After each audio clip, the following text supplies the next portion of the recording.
Caríssimos irmãos, caríssimas irmãs, louvado seja nosso Senhor Jesus Cristo.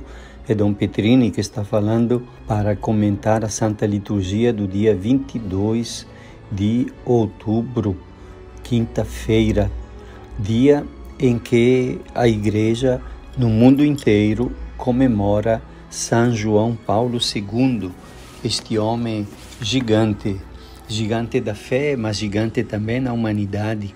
Basta pensar que ele viveu sob o nazismo, a sua juventude, e depois viveu sob o Império Comunista durante a sua idade madura.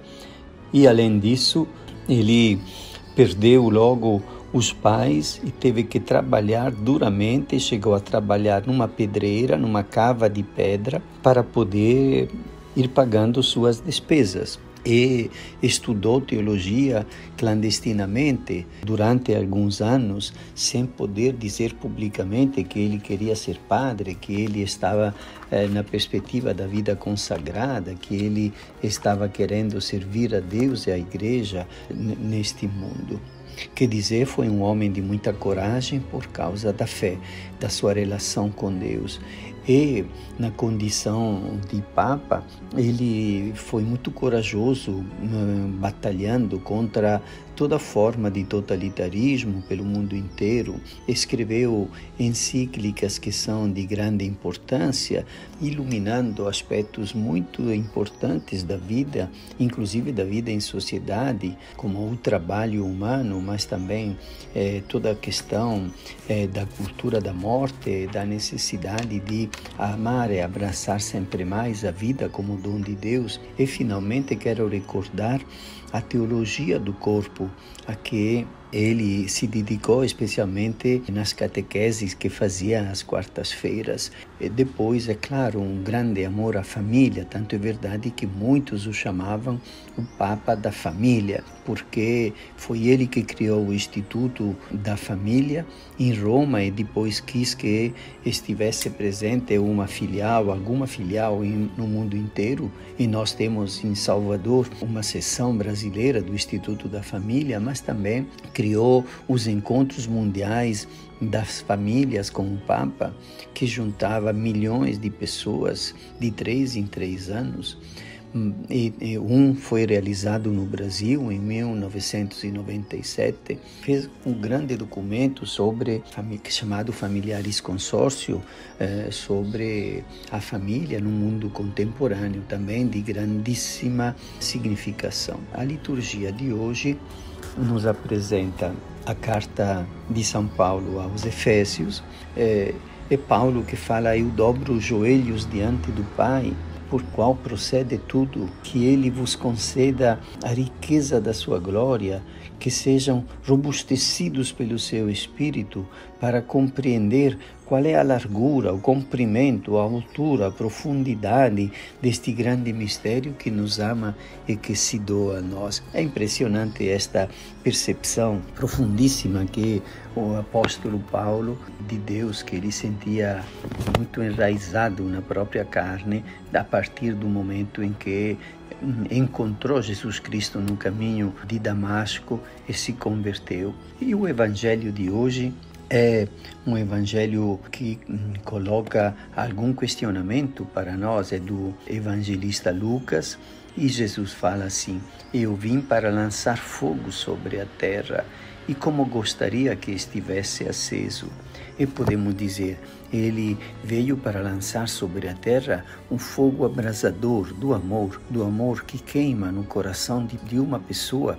Por exemplo, Santa Teresa, ou a irmã Dulce, Santa Dulce dos pobres, aquele amor então que leva a pessoa a amar o seu filho, a dedicar-se com sacrifício à sua família, e o homem a amar a sua esposa, a amar os seus filhos, a amar a sua família, mas também um amor que leva uma pessoa a dedicar-se aos mais pobres, a dedicar-se às crianças ou aos adolescentes ou aos idosos. E assim, quantos exemplos nós temos de pessoas que com muito sacrifício criaram uma creche totalmente gratuita numa periferia de uma grande cidade, ou então realizaram obras admiráveis para poder ensinar uma profissão aos adolescentes.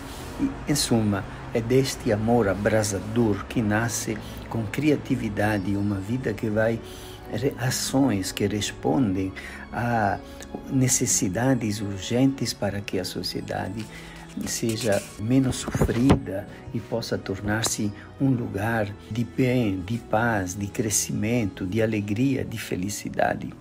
Mas depois ele vai dizer: devo receber um batismo e como estou ansioso até que isto se cumpra. É claro que ele está falando do batismo do sangue, quer dizer, desta imersão no mistério do Pai que o leva a abraçar até mesmo a cruz como porta estreita pela qual ele aceita passar para poder ter acesso àquela vida nova da ressurreição. E depois ele fala de uma coisa que nós não temos muito gosto de recordar, mas que é uma realidade. Daqui em diante, numa família de 5 pessoas, 3 ficarão divididas, 2 contra 2 e 2 contra 3, e ficarão divididos o pai e o filho contra o pai, a mãe contra a filha, etc, etc. O que é que Jesus está dizendo?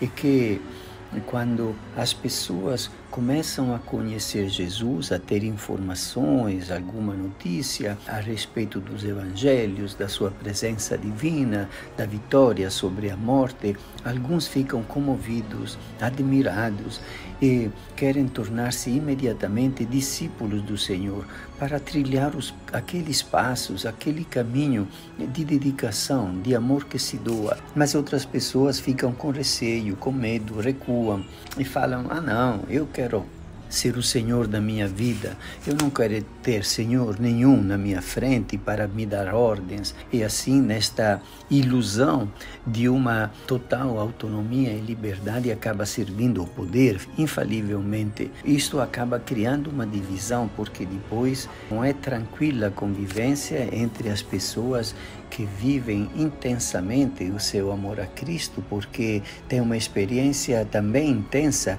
de ser abraçado e amado por Ele, e as pessoas que tomaram distâncias, não querem saber, viraram as costas a Deus e tocam a vida sem querer nem ouvir falar de Jesus. Então, meus caros amigos e amigas, infelizmente, a nossa sociedade moderna também é marcada por esta distância que às vezes se torna hostilidade entre as pessoas que vivem seriamente a própria religião como um caminho do discipulado, como caminhos de pessoas que seguem Jesus no dia a dia, e as outras pessoas que não querem saber. E às vezes este distanciamento, esta divisão acaba interessando os próprios membros de uma família, de tal forma que às vezes por questões religiosas ou por questões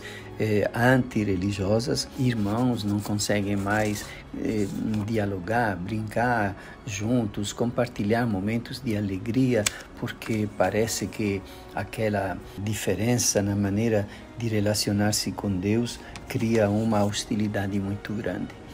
Peçamos a Deus que nos ajude a superar tudo isto, para que possamos partilhar com todo mundo a alegria da qual falava o Salmo responsorial, porque transborda em toda a terra a bondade do Senhor. E quando nós percebemos isto, ficamos alegres de poder compartilhar esta bondade e a alegria que ela produz e a paz que ela gera. Te abençoe Deus Todo-Poderoso, Pai, Filho e Espírito Santo. Amém.